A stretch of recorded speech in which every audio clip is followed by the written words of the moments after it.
I didn't expect anyone to notice me that night, not with the city glowing beneath my feet and my heart dimming by the second. But then he appeared out of the shadows, a billionaire with eyes that looked just as broken as mine. Before we dive in, take a moment to subscribe to the channel so you never miss these powerful stories. Your support means everything. It helps me bring you more emotional, inspiring tales every single day. Now, settle in, turn up your volume, and let's begin today's unforgettable story. The night had a strange stillness to it, the kind that made every sound feel heavier than it should. Even the city lights seemed tired, blinking like they were fighting sleep. I stood on the rooftop, not because I wanted to do anything reckless, but because it was the only place that let me breathe. The air up here was cold, crisp, and honest. Nobody expected anything from me here. Nobody pretended to understand. Nobody watched me fall apart. Up here, I could simply exist. The wind tugged gently at my sleeves as I leaned on the railing, staring out at the endless maze of lights below. Each one belonged to someone who felt more put together than I did. People who had plans. People who mattered. But me? I felt like an echo wearing a body. The world could spin without noticing whether I was in it or not. I closed my eyes and inhaled deeply, letting the breeze cool the burn behind them. No tears. Not tonight. I had cried enough for a lifetime already. My phone buzzed in my pocket for the third time. Another message I wouldn't open. Another reminder of the life unraveling behind me. Another voice telling me everything I wasn't. I didn't turn around when the rooftop door clicked open. Nobody ever came up here at this hour. Not unless they wanted to be alone, too. I assumed they'd take one look at me and walk to the opposite side, claiming their own patch of solitude. But the footsteps didn't drift away. They came closer. Slow, controlled, purposeful. I kept my eyes on the skyline, pretending not to hear, pretending I wasn't startled, pretending I wasn't suddenly hyper-aware of how stiff my shoulders had become. A soft voice broke through the quiet. "You picked the right night for this view." I blinked and finally turned my head. A man stood a few feet behind me, hands tucked into the pockets of an expensive dark coat. The fabric was thick and clean, tailored with the kind of precision that whispered money without shouting it. He had the posture of someone raised by expectations, not affection. His face was hard to read in the dim rooftop light. Sharp jaw, slightly tired eyes, hair that looked like it had been pushed back impatiently, not styled cleanly. He didn't smile. He didn't need to. He wasn't like the people who usually wandered around this building. He looked out of place here. Too polished. Too composed, too heavy with something he didn't want others to see. I straightened up a little. "Sorry, I didn't realize anyone else came up here." He shrugged lightly. "Most don't." His gaze drifted to the skyline before returning to me. "You okay up here alone?" I hesitated. The question wasn't invasive or suspicious. It was gentle. Not the kind of gentle meant to comfort. I could have ignored that. It was the kind that came from someone who knew what it felt like to be asked the same thing and not know how to answer. "I'm fine," I said, even though the words tasted empty. For a moment, he said nothing. He just watched the horizon like it was whispering something he couldn't ignore. He said, "Sometimes people come up high places when they need to feel grounded." My breath hitched, not because the words were alarming, but because they were true. Too true. "How would you know?" I asked, narrowing my eyes slightly. He gave a small exhale through his nose, almost a laugh, but not quite. Because that's why I'm here. The honesty disarmed me. The rooftop was big enough for both of us, but instead of going to the far end, he moved closer, respectfully, but close enough that I could see the tension in his jaw. Something was weighing on him, something heavy. "I'm Adrian," he said quietly, offering the name like he wasn't used to saying it casually. "Elena?" I replied. He nodded once. "Elena." He said my name softly, like he was testing how it felt in his mouth. It sounded warm, warmer than I'd heard it in months. We both turned back to the city. For a while, the silence between us wasn't uncomfortable. It felt like standing beside someone on a train platform, two strangers sharing the same moment without needing to explain why. But the quiet didn't last. A gust of cold wind wrapped around us, sharp enough to make me shiver. I hugged my arms around myself, trying to pretend the tremble wasn't noticeable. Adrian noticed. Without looking directly at me, he slid his coat off his shoulders. "Here." I shook my head. "No, I'm fine." He gave me a look, not condescending, not pushy, just firm. "Take it." I hesitated.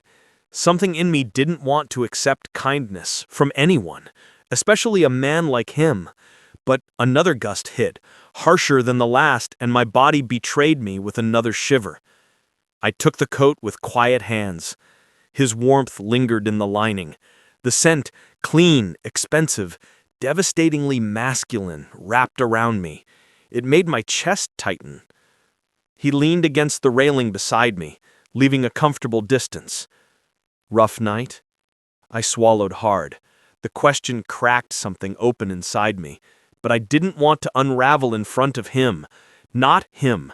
Not a stranger who looked like he belonged on magazine covers instead of grim rooftops. "You could say that," I whispered. He hummed, low and understanding. "Me too." "You?" He huffed a dry sound. Definitely a laugh this time, but one with no joy in it. People like me aren't supposed to have rough nights, but trust me, we do. People like him? I studied him again, his coat, his shoes, the watch he wasn't wearing tonight but probably owned, his aura, his presence. He wasn't lying. He was rich. Not the comfortable kind, the untouchable kind, the billionaire kind, the man who should have everything kind. So why did he look like he had nothing? Before I could ask, he spoke again, softly, like he was talking to the wind instead of me. "There's something you should know, Elena." His voice lowered, almost breaking around the edges. "Sometimes the people who look the strongest are the ones fighting the quietest battles." His words hit me with unexpected force. For the first time in months, someone's voice actually reached me. And for the first time in years, I didn't feel invisible. Something shifted in the air the moment he said those words, not in a dramatic, cinematic way, no lightning strike, no booming thunder, just a small, quiet shift, the kind you feel in your chest more than you hear, the kind that tells you, pay attention, something important is happening. Adrian straightened slowly, pressing his palms against the cold railing as he studied the city below. The wind caught the corner of his shirt, tugging at it like a child wanting attention. But his eyes, those deep, tired eyes, stayed fixed on the skyline, as though it held answers he desperately needed, but had never known how to ask for. "You ever feel like the world keeps moving without you?" he murmured. The question wasn't meant to be answered. It was the kind someone asked when they were really speaking to themselves. But still, something in me responded. "All the time," I whispered. He turned his head toward me, and for the first time, I felt him really looking at me. Not scanning me, not observing, seeing. His gaze softened just a fraction, a tiny break in the armor he wore so naturally it almost looked like skin. "What happened?" he asked gently. It was such a simple question, so small, so harmless, but the answer was heavy, too heavy to say out loud. My throat tightened. I wrapped his coat tighter around me, letting the warmth steady the shaking in my chest. "I lost something. Someone." His jaw ticked. "Someone you cared about?" I nodded. He exhaled, a slow breath that almost seemed relieved, like grief was a language he could finally understand. "I'm sorry," he said quietly. I swallowed, blinking at the lights until they blurred. "What about you? What brought you up here tonight?" For a moment he didn't speak. Then he reached into his pocket and pulled out a small silver object, a cufflink.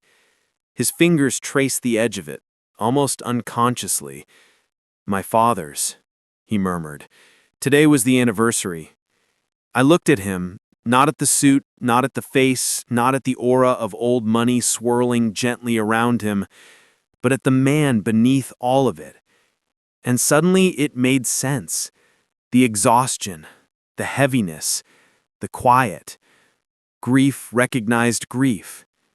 He slipped the cufflink back into his pocket, almost tenderly, then looked at me again. I thought I was past it, but some days his voice trailed off. Some days it feels like losing him all over again. I didn't speak. I didn't need to. The silence between us grew thick with unspoken truths. A siren wailed in the distance, its echo climbing the building like a ghost searching for a home. Adrian's shoulders tightened instinctively. Mine did too. Then, a gust of wind hit. Strong, hard, unexpected. The rooftop lights flickered, and my foot slipped. Not in a dangerous way, but enough to make my breath hitch and my body jolt. Adrian reacted instantly. His hand shot out, gripping my arm with a force that was firm but careful. His fingers wrapped around me like an anchor, grounding me in place. I froze. He froze. His chest rose sharply. "Easy," he whispered, voice low, strained. "I've got you." I wasn't falling. I wasn't unsafe, but the look on his face, God, the look, said everything. A moment of pure, visceral fear flashed in his eyes, like he'd witnessed something he wasn't prepared to lose. His grip loosened only slightly, sliding down to hold my wrist, softening but refusing to let go completely. "You scared me," he breathed. I stared at him, stunned. I wasn't... He know. "I know you weren't trying to do anything, but the way you jolted..." He stopped himself, swallowing hard. "Elena, sometimes a single second changes everything."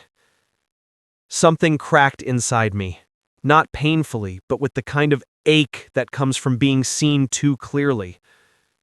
His thumb brushed my wrist before he realized what he was doing and pulled back. "Sorry," he muttered, stepping away slightly, giving me space. I didn't move. I couldn't. Because even though his hand was no longer on me, the warmth lingered, the steadiness lingered, the strange safety lingered. "Adrian," I whispered, "why did you react like that?" He looked away, jaw tight, because I know what it feels like to lose someone and not be able to stop it. And he took a shaky breath, I can't watch something like that happen again, not even with a stranger. A stranger, but somehow no longer one. I stepped toward him before I could second-guess it. Close enough that the night air between us thinned, close enough to feel the faint heat radiating from his chest. "Thank you," I whispered. He looked down at me, eyes dark and unreadable. "For what?" "For caring," my voice broke on the last word. It stunned him. He blinked once, twice, like he wasn't sure how to process it. Then he said something I didn't expect. "You deserve to be cared for, Elena." My breath caught, a quiet, trembling inhale. No one had said anything like that to me in years. The wind softened, as if the night itself leaned closer to listen. For the first time since my life had begun unraveling, something inside me shifted, just slightly, just enough to create a crack where light could one day enter. Adrian wasn't smiling, but something about his face had changed. The edges softened, the hardness dimmed. He looked at me the way someone looks at a fragile truth they're afraid to break. I don't know why, but I don't want you to disappear into this city. A tear slipped down my cheek before I could stop it. He didn't wipe it away. He just watched it fall like it meant something. And in that moment, quiet, heavy, intimate, I felt it. The spark. The shift.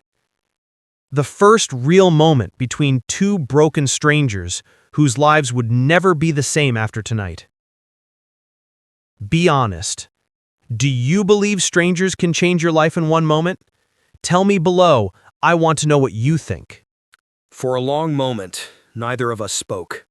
The rooftop hummed with distant traffic, fluttering wind, and the unspoken truth hanging thick between us. I wasn't sure what scared me more, Adrian's reaction or the fact that mine was even stronger. I stepped back first. I had to. It wasn't him, not exactly.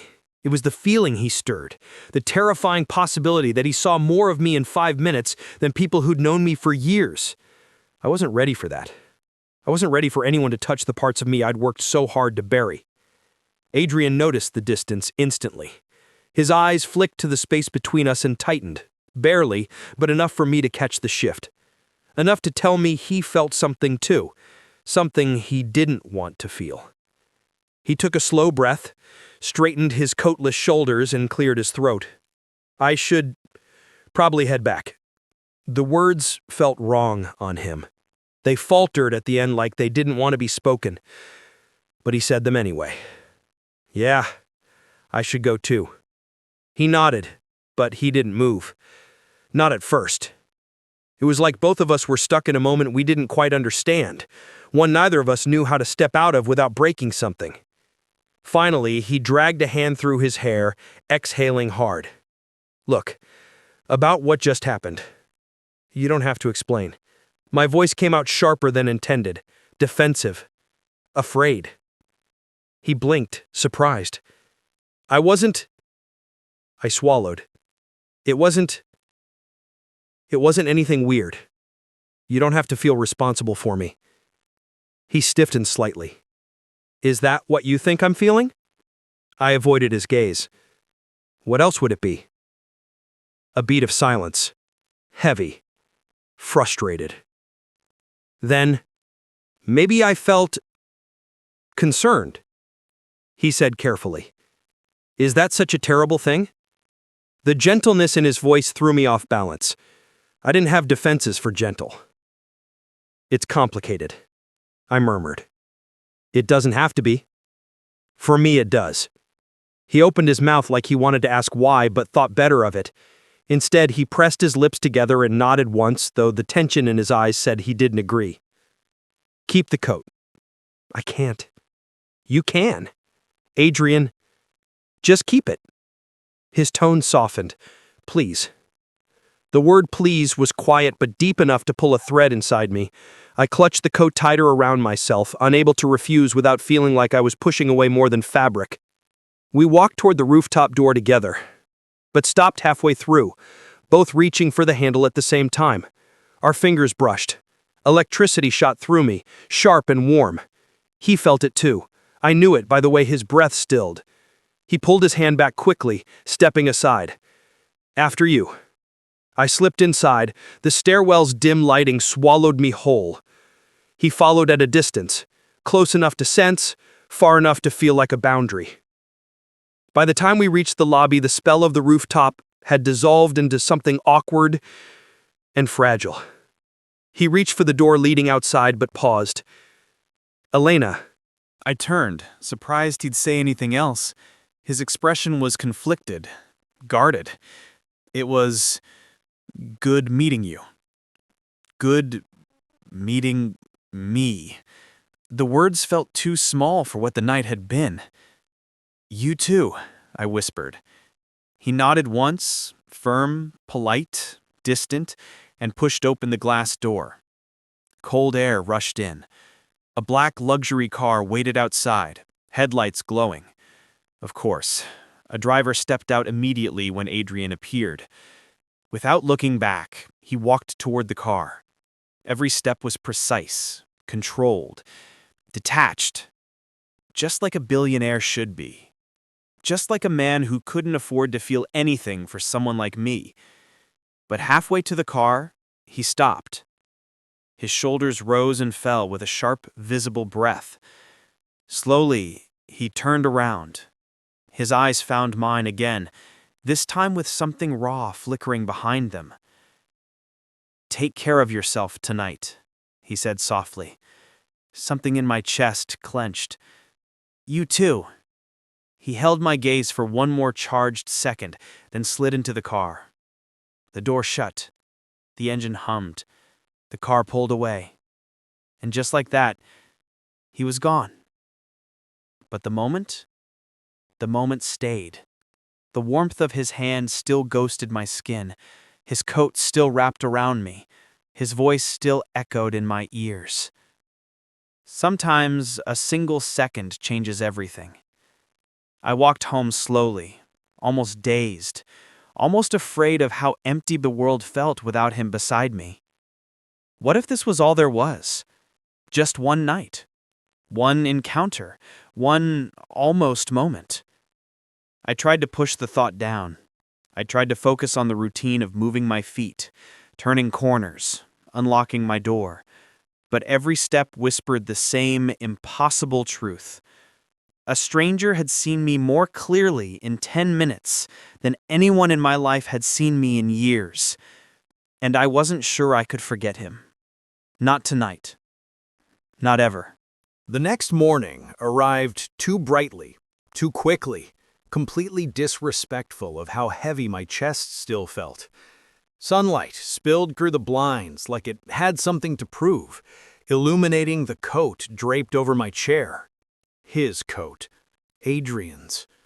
Seeing it again sent a strange jolt through me, like a reminder of something I wasn't ready to accept. Last night wasn't supposed to matter. Strangers weren't supposed to change anything. Moments weren't supposed to echo into the next day.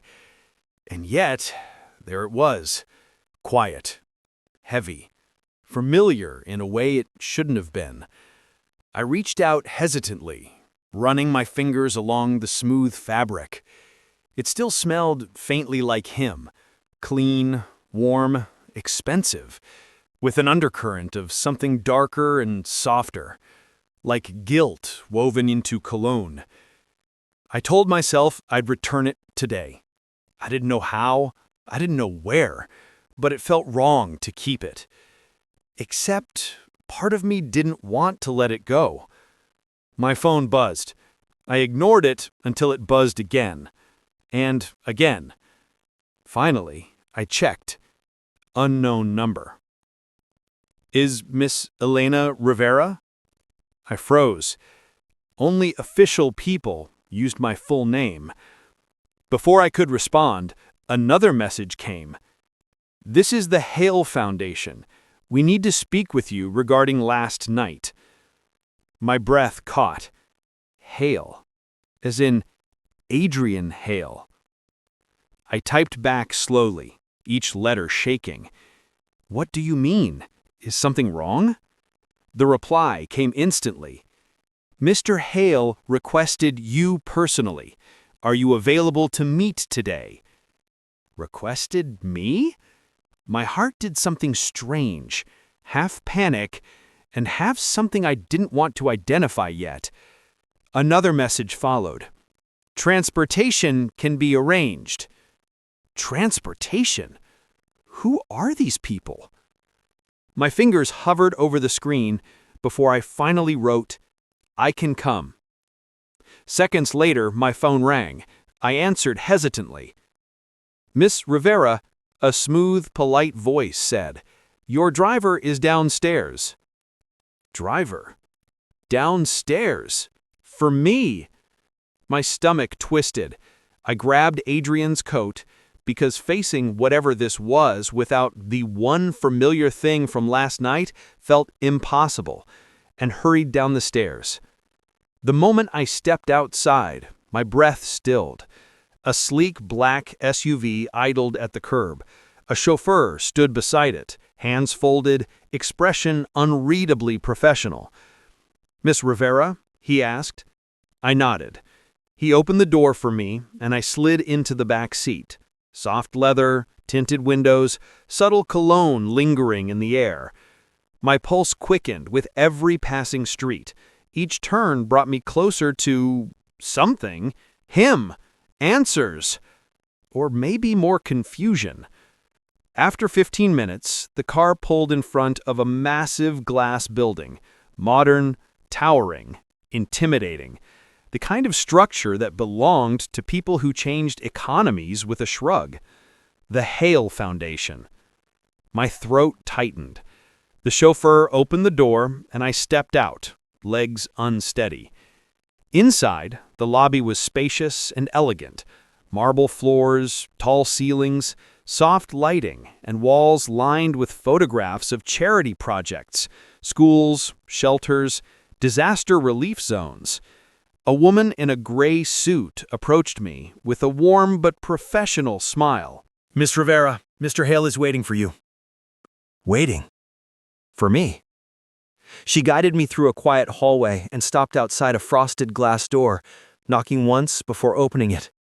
Mr. Hale, she's here. My breath caught as Adrian turned from the window. He looked different in daylight. Still composed, still powerful, but softer. Tired in a human way, not the polished exhaustion he wore like armor last night.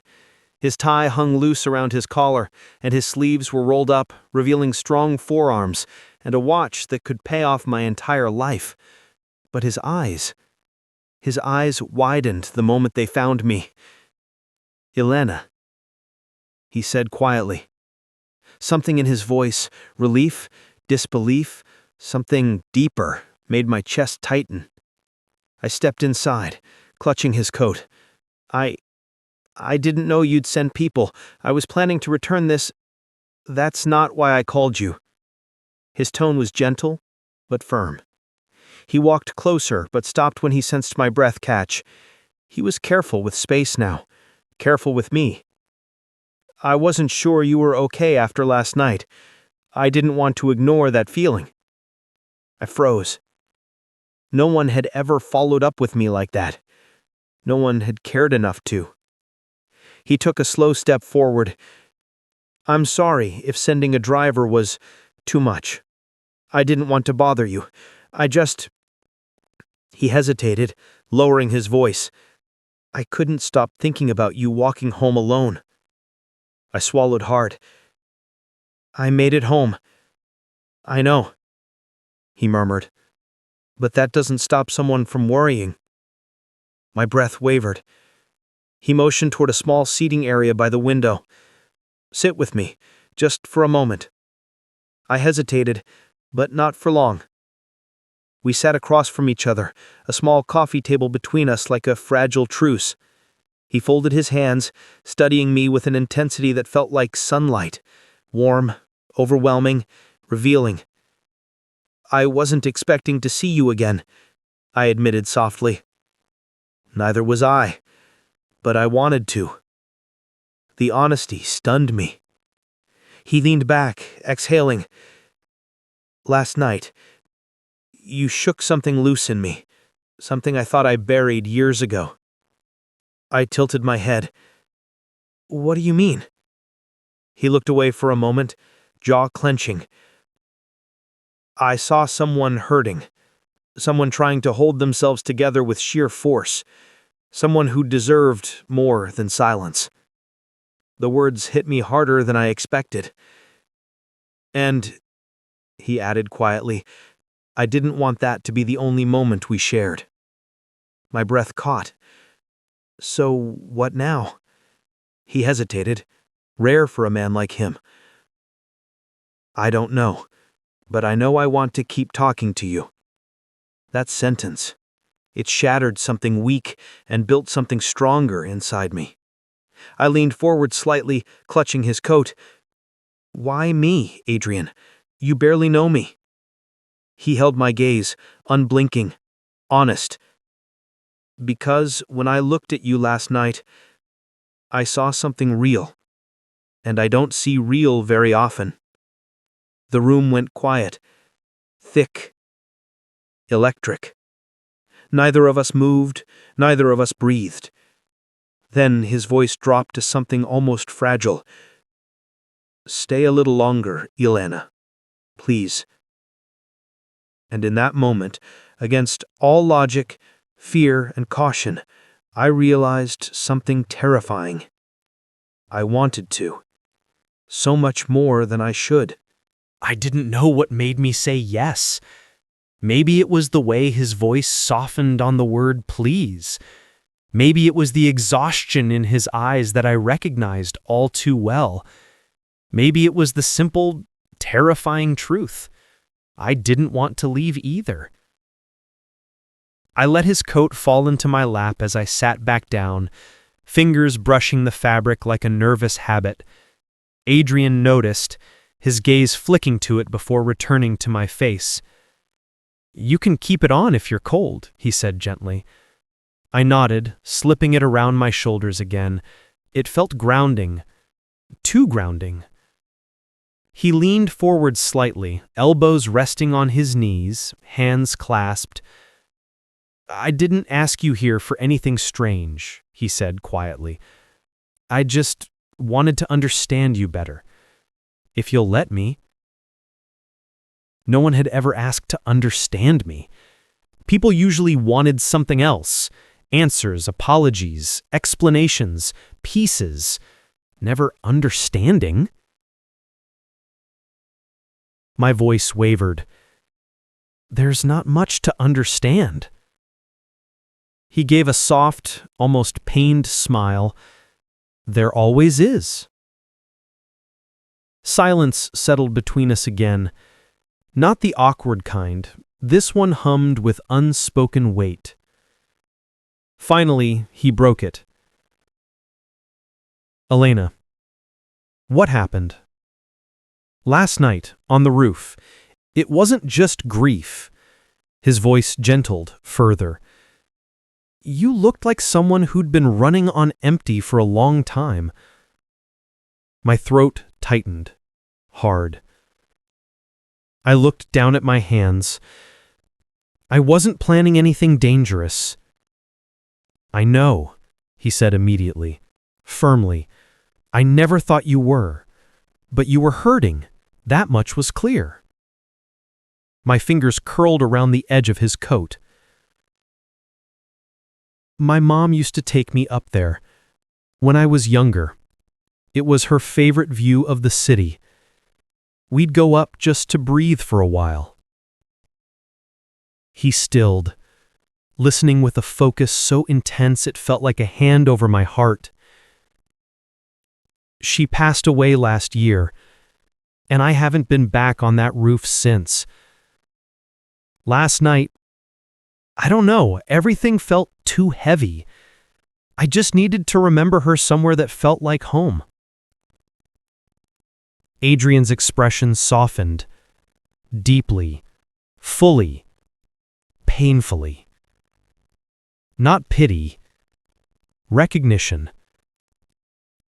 I'm sorry, he whispered. And when he said it, it wasn't that polite, shallow sorry people toss around. It was full and quiet and real. I blinked hard, tears stinging unexpectedly. I keep trying to move forward, but it's like grief has its own gravity.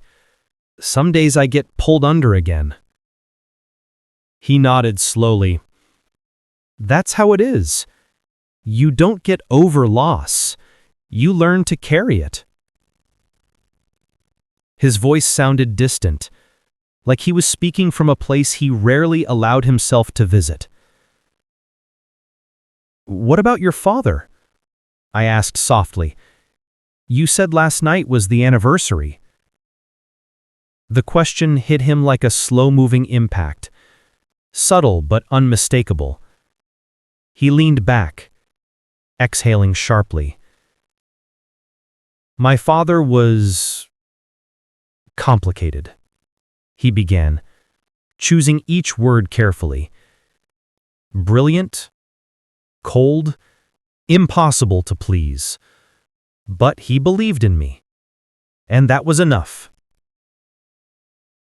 His jaw tightened and he looked away, out the window toward the skyline. When he died, I inherited everything. His company, his legacy, his responsibilities. But I never inherited his certainty. His voice dipped lower. People look at me like I'm some unshakable figure. But the truth is, I've been terrified of failing him ever since. Something inside me cracked. You're doing enough, I whispered. Even if it doesn't feel like it. He laughed softly, but it wasn't amusement. It was disbelief mixed with something like relief. No one talks to me like that, he admitted. Everyone tells me I'm doing more than enough, but you said exactly what I needed to hear. I felt heat in my cheeks. I wasn't trying to comfort him, I was just honest. Maybe too honest. He looked at me again, really looked, and everything in the room shifted. Can I tell you something? He asked. Of course. I wasn't on that roof just to think, he said, voice low, raw. I was trying to escape. Just for a few minutes, from meetings, deadlines, expectations, people who want something from me every second of every day. I inhaled slowly. So we were both running. Yes, he murmured. But for the first time, running into someone felt better than running alone. My breath shuddered. The air between us warmed, thickened. He rubbed his thumb slowly over his knuckles. I don't know why I feel this pull toward you. It doesn't make sense. We don't know each other. Our worlds don't match, but something about you, your honesty, your vulnerability, it disarms me. I swallowed, heart pounding. That's not a bad thing. No, it's not. Silence again. But this one wasn't heavy. It was intimate, alive. Then, Adrian said something that made the room tilt. When I saw you slip last night, just that small movement, I felt something break in me. Something I haven't felt since the day I lost my father. The fear of losing someone before you've had a chance to know them. My pulse quickened. His too. I could see the tension in his throat, the slight shake in his inhale. You don't even know me, I whispered. His gaze pierced straight through me. I want to. My chest tightened, full of something warm and frightening and new. Longing, hope, possibility. But before I could respond, someone knocked on the door. Adrian's entire body tensed. Mr. Hale, your 10:30 meeting is waiting. He closed his eyes briefly, frustrated. Of course. His world, his responsibilities, his reality. He stood slowly. I have to go, but Elena. He reached into his pocket, pulling out a card. Don't disappear on me. My fingers brushed his when I took it. Heat shot up my arm. His breath caught, just once, but enough. I won't, I whispered. His eyes softened, deeply, dangerously. I'll call you. Okay. He hesitated one last moment before turning toward the door, shoulders still tense with everything he didn't say. And when he left, the room felt different. Not empty, just waiting for whatever would happen next. Adrian didn't call that day, or the next, or the one after that. At first, I told myself it didn't matter. We were strangers who had shared a strange, emotional night. Billionaires had their own lives, full of expectations, obligations, and walls thicker than the ones they lived behind. But on the fourth day, I felt the ache, a quiet, persistent ache that whispered, "Maybe you imagined everything." I kept his coat folded on the back of my chair, telling myself I'd return it soon, telling myself it didn't still smell like him, telling myself I didn't slip my fingers into the pockets sometimes, just to feel the leftover warmth. It was pathetic, and honest, and real. I was washing dishes late in the afternoon when my phone finally rang. Unknown number. But this time, I knew it was him. My heart leapt painfully. I wiped my hands on a towel before answering, pretending my voice wasn't shaking. "Hello?" A breath. Soft, deep, familiar. Then, "Elena." Everything inside me tightened at once. "Adrian?" I whispered. "I'm sorry. I should have called sooner." "It's fine." "It's not," he said, and something in his voice cracked, just slightly. "I've had a brutal week. Back-to-back meetings, crises. My board is acting like wolves. But even with all that, I kept thinking about you." My breath stilled. "I didn't want you to think I forgot." His voice dropped. "I couldn't forget."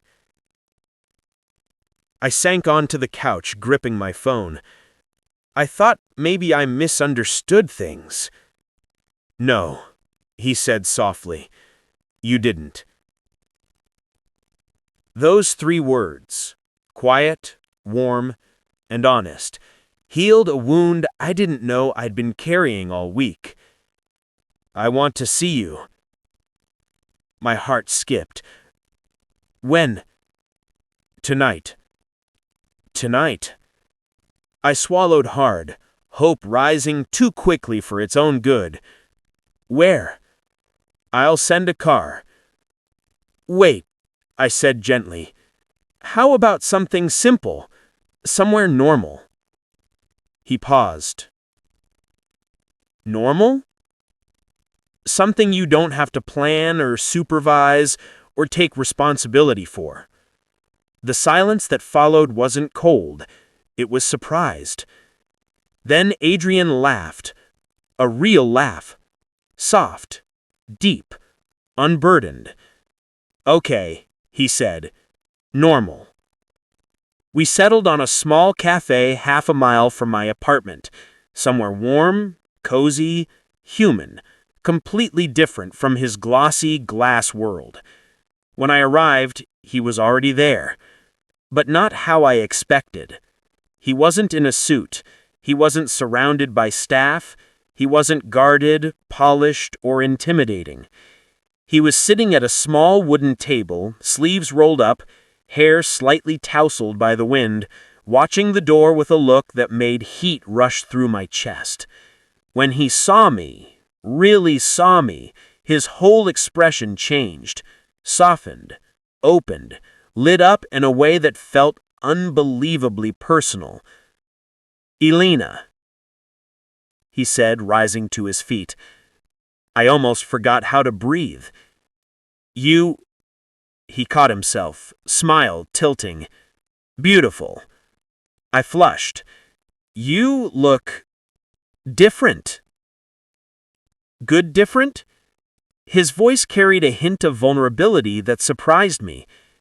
"Yes," I said honestly, very. He gestured for me to sit, then joined me. For the first few seconds, we simply looked at each other, the kind of looking that feels like a conversation all by itself. The waiter came. We ordered, but Adrian barely touched his coffee. His eyes stayed on me, like he'd been waiting 4 days just to see my face. "You know," he said quietly, "this is the first time I've had coffee in a place like this in years." "Years?" I raised a brow. "Why?" "My world doesn't leave room for small things," he admitted. "Everything is planned, curated, filtered." "And this?" I asked softly, gesturing to the humble cafe. "This," he said, voice low, "feels real." Something warm unfurled in my chest. We talked. Not about business, not about grief. Just us. He told me about how he used to sneak out of board meetings when he was 24 because the pressure made him physically sick. He admitted he hated caviar despite eating it at hundreds of functions. He revealed he hadn't had a single real friend in years, only associates, advisors, people who wanted something. And I told him about my mother's laugh, about how she'd dance while doing chores, about the way she smelled like cinnamon and lavender. I told him about the job I lost when she got sick. I told him about feeling stuck between surviving and actually living. He listened.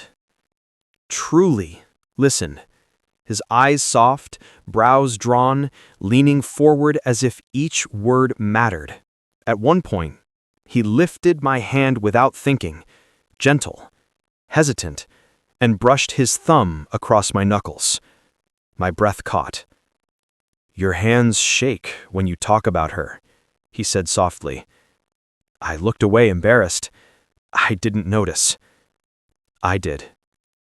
His thumb kept moving. Slow, steady, grounding. The words hit deep enough to sting. Then he said something even softer. "I like seeing you, like this, unfiltered." I looked up. "Adrian, you barely know me." "I know enough," he murmured. "Enough to feel something I haven't felt in a very long time." The cafe suddenly felt too small, too warm, too intimate. I didn't pull my hand away. He didn't let go. And the world outside the windows blurred into insignificance. He exhaled, watching me like I was something he'd been trying to find for years. He whispered, "Tell me something. Something you've never told anyone." My heart pounded. And slowly, nervously, I let the truth slip out. I haven't felt safe with anyone since she died. His eyes softened deeply, achingly. "You're safe with me," he said. 4 words. Quiet, steady, dangerously sincere. My throat tightened. "You can't promise that." "You're right. I can't." He leaned slightly closer. "But I can try." And somehow, that meant more. For a long time we sat there, in warm silence, our hands intertwined between 2 cups of cooling coffee, letting the moment breathe, letting the connection grow, letting the walls around us loosen brick by brick. For the first time since my mother's death, I felt like I wasn't carrying my grief alone. For the first time, he felt like more than a stranger. We stayed until the cafe closed, and when we finally stepped outside into the cold night air, still close, still connected, I realized something terrifying and wonderful.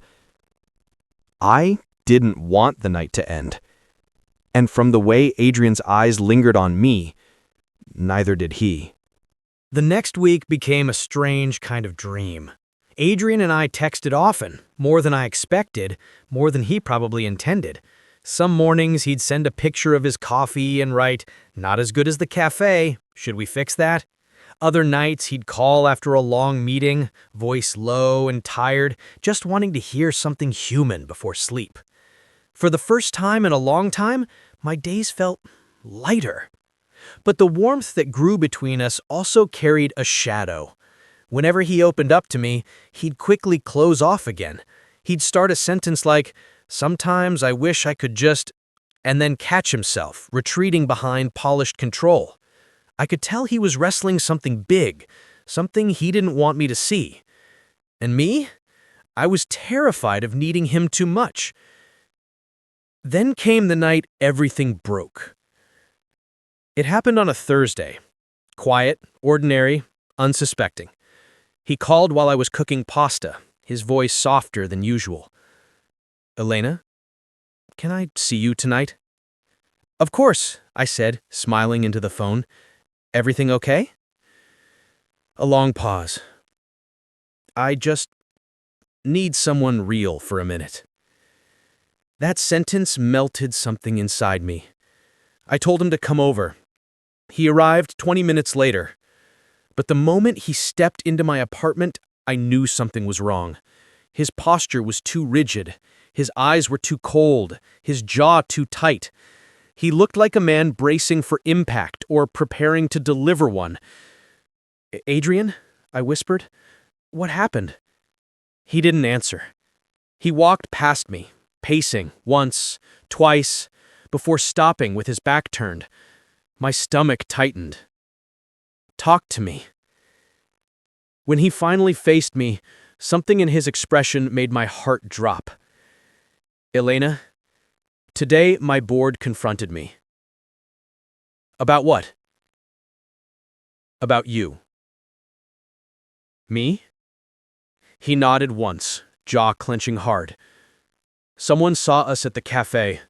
Word spread. They think you're a liability." "A liability?" The word hit like a slap. "They said you're a distraction, that you'll make me emotionally compromised, that I can't lead effectively if I'm involved with someone like..." He stopped, breath catching. "Someone like me?" I whispered. His silence was a knife. I stepped toward him. "Adrian, what does that even mean? Someone like me, how?" He looked away, which was worse than any answer. I swallowed, voice tightening. "You mean someone who isn't rich? Someone who isn't polished enough to stand next to you in your world?" "That's not what I think, but it's what they..." "I don't care what they think!" My voice cracked, with fear, with anger, with every insecurity I'd tried to outrun. "Maybe you should," he said quietly. That sentence, that was the fracture. I stared at him, stunned. "So you agree with them?" "No, but I have responsibilities. An entire foundation depending on me. Hundreds of employees, contracts, donors, partnerships. I can't afford..." His voice broke, frustration bursting through. "I can't afford a scandal right now." "A scandal?" My voice trembled with disbelief. "You think being seen with me is a scandal? That's not what Then what are you saying?" He dragged a hand through his hair, pacing again. "I'm saying this is complicated. I'm saying I'm under pressure. I'm saying the board is threatening to veto my next project because they think I'm distracted. And you came here to..." "What?" My voice shook. "Fix the distraction?" He froze. And in that silence, I heard the truth. "You're scared. Not of the board, not of the foundation. Of this. Of me. Of us." His throat bobbed. Elena, just say it. He didn't, so I did. You don't think I belong in your world. That's not true. Then tell me I do. He opened his mouth, but the words didn't come. The silence between us cracked down the middle. My chest tightened painfully. Adrian, you made me feel safe. You made me feel seen. And I thought, God, I thought you felt something too. His eyes softened, agonizingly. I do feel something. Then why are you running from it? Because I don't know what to do with it. His voice burst out, raw, unguarded. I haven't felt anything real in so long, and now it's hitting me all at once, and I'm terrified I'll ruin it before it even starts. I blinked, breath shuddering. But instead of telling me that, you let your board tell me what I am. He closed his eyes, regret flooding his features. Elena, please, I didn't mean to hurt you. But you did.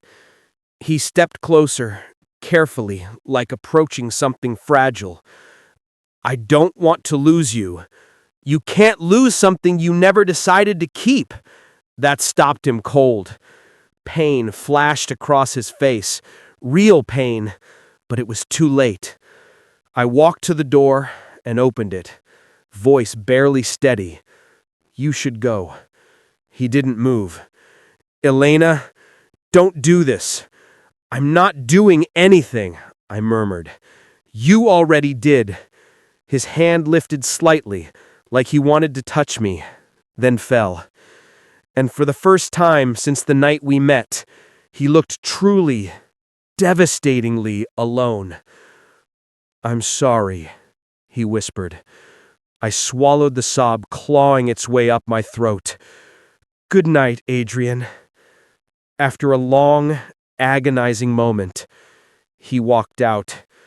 The door shut softly behind him, but the sound echoed like a shatter inside me. And the worst part? Even angry, even hurt, even broken. I missed him the second he was gone. The silence after Adrian left my apartment didn't feel empty. It felt loud, unbearably loud. It filled every corner, every breath, every heartbeat. I sat on the floor with my back against the door he had just walked through, knees pulled to my chest, trying to swallow the ache spreading through me like wildfire. I hated that it hurt. I hated that I cared. I hated that I wanted to run after him, even after everything he said. But most of all, I hated the truth that settled in my chest like a stone. I missed him. Even now. Even like this. I buried my face in my hands, inhaling shakily. Why did you say those things? I whispered into the quiet. Why did you let them get in your head? But I knew why. Fear. Expectation. Pressure so immense it warped his judgment. Still, it didn't take away the sting. And yet beneath the hurt, another feeling whispered louder, don't give up on him just yet. I shoved the thought away. I wasn't ready. I didn't trust myself not to break again. But Adrian? He wasn't doing much better. Adrian's POV. Brief internal third person, safe and emotional. He drove aimlessly for an hour before finally pulling into the underground garage of his penthouse tower. He sat there, hands gripping the steering wheel so tightly his knuckles whitened. He had faced hostile investors, cutthroat board members, international crises, corporate ruin, but nothing hurt like seeing Elena's eyes when he realized he had failed her. He rested his forehead against the steering wheel, breath uneven. What have I done? He whispered into the quiet.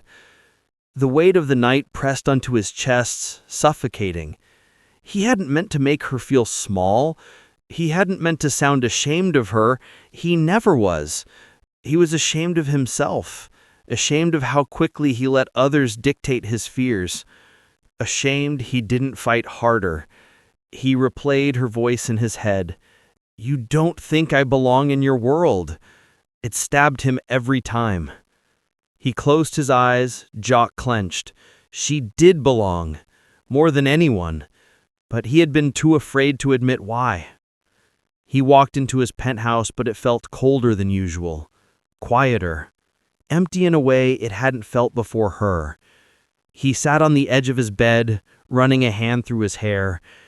He had two choices now: run back into the safety of distance, or reach into the terrifying vulnerability of something real.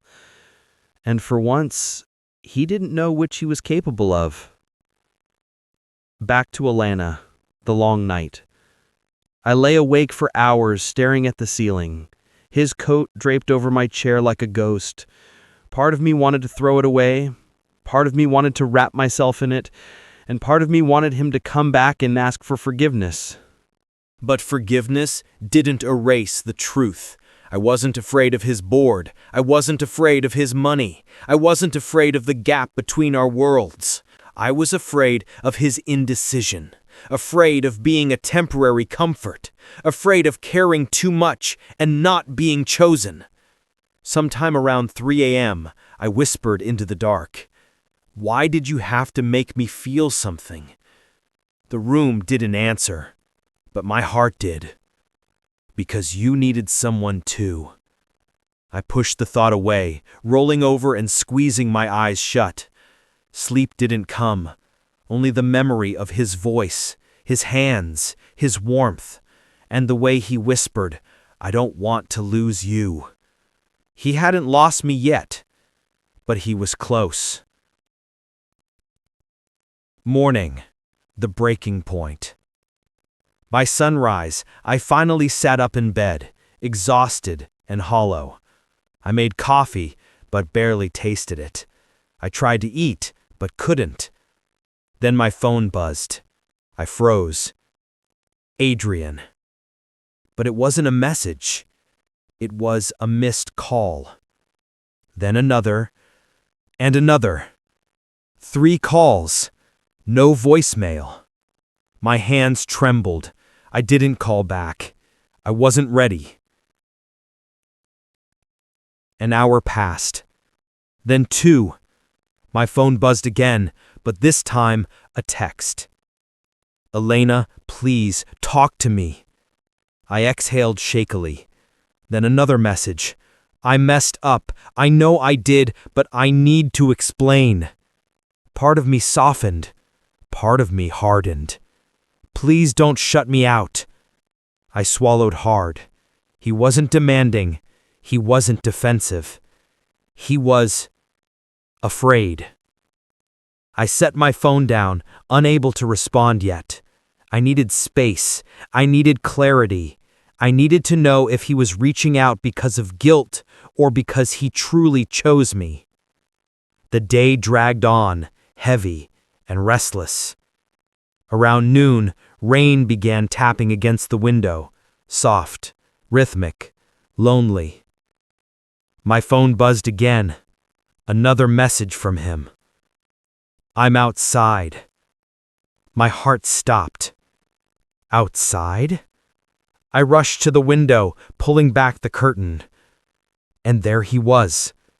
Adrian Hale, billionaire, public figure, man of impossible schedules, standing in the rain at the foot of my building, hands in his pockets, hair soaked, clothes drenched, looking up at my window. He wasn't polished, he wasn't powerful. He looked human, hurting, sorry, and unwilling to leave. My breath caught violently. He didn't move. He just stood there, choosing me in the most vulnerable way he knew how. The question rose inside me, trembling and terrifying. Do I go down there? Do I open myself again? Do I take the risk? My heart whispered yes. My fear whispered no. and the world held its breath with me. The rain thudded softly against my window, steady as a heartbeat, steady as the ache inside me. Adrian didn't move. He stood on the sidewalk, soaked from head to toe, eyes lifted to my window as if hoping, no, begging that I would see him. His coat clung to him, his hair plastered to his forehead, his posture rigid but trembling with exhaustion and fear. Fear of losing me. My breath caught. For a long moment I gripped the curtain, unable to move, unable to trust that what I was seeing was real, that a man like him would stand in the rain for someone like me. Then the truth hit me like warmth after a long winter. He wasn't standing there as a billionaire. He was standing there as a man, a flawed, hurting, terrified man, asking for another chance. And for once, he wasn't running. I exhaled shakily and turned away from the window. My heart hammered as I slipped into shoes, grabbed a small towel, and rushed down the stairs. With each step, the tension in my chest loosened, just slightly, making room for something softer. Something like hope. When I pushed open the front door, the sound of rain filled the air, cool and clean and unforgiving. Adrian whipped around instantly, his eyes wide, breath catching when he saw me. "Elena," he breathed. The way he said my name, raw, relieved, desperate, nearly undid me. I stepped toward him, rain beginning to soak my clothes, but I didn't care. "What are you doing out here?" His jaw tightened. "Waiting." "For what?" "For you," he said, voice cracking. My breath hitched. He swallowed hard, rain dripping down his lashes. "You didn't answer my calls or my texts, and I didn't know what else to do except show up. I needed you to see I wasn't hiding, not this time." The words hit deep, too deep. "Adrian," my voice softened, "you could have gotten sick. You shouldn't be standing out here." "I don't care," he said immediately. "Not if it means losing you for good." My eyes stung. He stepped closer, but slowly, like giving me space to choose. "I was wrong," he said, "about last night, about everything." "You hurt me," I whispered. "I know, and I swear I've never hated myself more." A tear mixed with the rain on my cheek. He took a shaking breath. "I walked away last night, and I realized something. All my life, I've let fear decide for me. Fear of disappointing people, fear of failing, fear of wanting something real and losing it." His voice fell to a whisper. "But you're the first thing I've wanted in years." My throat tightened painfully. "And that terrified me so much that I almost pushed you away before I had the chance to keep you." I looked down, overwhelmed. But he wasn't finished. "I don't care what the board thinks. I don't care what my world looks like. I don't care if people talk." He stepped closer, rain dripping from his jaw. "I care about you. Only you. And if I lose everything because I chose you, then it was never worth having." The world stilled. I breathed in shakily and met his best day gaze unflinchingly. "What if I'm not worth it?" "You are my everything, Elena." Rain, heartbeat, his breathing, mine. I whispered, "Why didn't you say that last night?" His shoulders sagged, "Because I'm a coward." Then softer, "But I'm trying not to be." A laugh broke out of me, small, fragile, but real. I stepped closer, lifting the towel. Without thinking, I reached for his face and gently wiped the rain from his cheeks. His eyes closed at the touch, as if my hands were the first warmth he'd felt all night. "Elena," he whispered, voice trembling. "I was hurt," I said, "and scared. But not because of who you are." He opened his eyes. "I was scared because I didn't want to fall for someone who would walk away the moment things got hard." His breath caught. "I'm not walking away." "You're sure?" He nodded, rain beating on his lashes. I've never been more sure of anything. My chest softened, something inside me finally unclenching. You said I didn't belong in your world, I said quietly. He flinched. I didn't mean it. You proved it. He stepped forward, desperate. Then let me prove something else. I looked up. He held my gaze with a tenderness that shook me. Elena, you belong with me. My breath hitched. Not in his world, not in his wealth, with him. Something inside me melted completely. I took a slow breath, then stopped standing in the rain and come inside. The relief that washed over his face was so raw it hurt. He sagged slightly, like the weight he'd been carrying finally loosened. And when he reached for my hand, hesitant, trembling, I didn't pull away. Our fingers intertwined, warm, even in the rain. He exhaled shakily. I thought I lost you. I stepped closer. You didn't. A long, soft silence settled between us. Then Adrian leaned his forehead against mine, rain dripping around us, breathing me in like a prayer he hadn't dared to speak until now. Thank you, he whispered, for giving me another chance. I closed my eyes. Just don't waste it. Never. Inside, the final healing. Back in my apartment, he stood dripping on my rug, looking suddenly shy, like a man afraid to break anything fragile, including me. I wrapped the towel around his shoulders. He caught my hands, holding them against his chest. Elena, he murmured, whatever happens next, I want it to be with you. Not halfway, not in secret, not with hesitation. His heartbeat thudded beneath my palms. I choose you, he whispered. My chest filled with tears. I choose you too. He pulled me into his arms, gentle, warm, protective, and for the first time since my mother's death, I felt completely held, safe, seen, chosen. The world returned to silence, but it wasn't empty anymore. It was full, overflowing with the promise of something real, something we both thought we'd lost the chance to feel. Unexpected love, love, at last. Have you ever forgiven someone because your heart knew they were worth it? Tell me in the comments, would you have gone down to meet him in the rain?